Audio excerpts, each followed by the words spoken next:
Sir, Ghaziabad के Loni border थाना क्षेत्र में डबल मर्डर की घटना आज हुई थी और उसका खुलासा गाजियाबाद पुलिस ने महज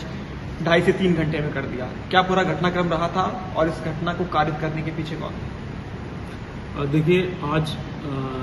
सुबह थाना लोनी बॉर्डर पर एक व्यक्ति धर्मेंद्र और उनकी पत्नी के द्वारा आकर के सूचना दी गई कि उनके घर में उनकी मां 65 वर्षीय यशोदा और उनका एक भाई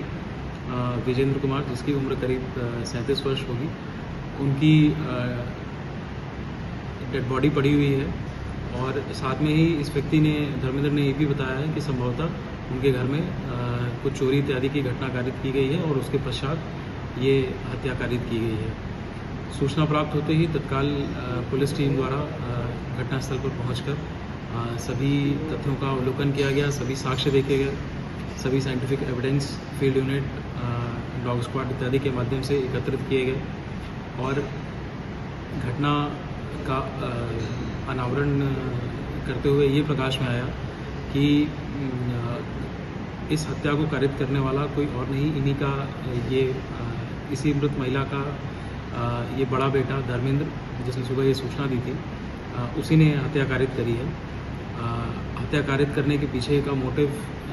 ये सामने निकल के आया कि करीब 3 दिन पहले इसने अपनी माता से कुछ पैसों की मांग करी थी, क्योंकि इनके घर पे सारे जो भी पैसे इत्यादि थे अपने इनके माता के पास रहते थे और इसके ऊपर करीब 1.5 लाख रुपए का कर्ज हो चुका था कई सोर्सों से,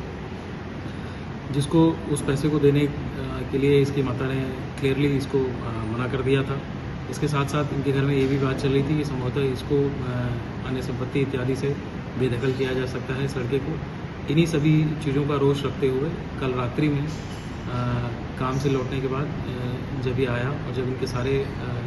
बच्चे इत्यादि सो गए तो रात्रि में ये छत पे गया, थोड़ा इसने शराब का सेवन किया और वहीं पे एक जो चारपाई का पाया पड़ा था लकड़ी का, जिसमें काफ़ी शार्प एजेस भी हैं, उससे इसने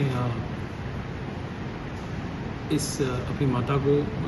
मार करके उनकी हत्या कर दी। उनकी माता के साथ इनका एक दूसरा भाई, जो कि मानसिक रूप से दिव्यांग था, उसी कमरे में सोया हुआ था। वो जैसे ही इस चीज़ को सुन करके उसकी आंख खुली, तत्काल धर्मेंद्र ने उसकी भी उसी मर्डर वेपन से मार करके हत्या कर दी और उसके बाद फिर ये ऊपर चला गया, जहाँ इसने फिर अपने जो भी शरीर के पे खून इत्यादि के छींटे, ये दाग लगे हुए थे, उसको उसने धोया और उसके बाद फिर ये सो गया। और फिर इसने सुबह अपने बाकी परिवार वालों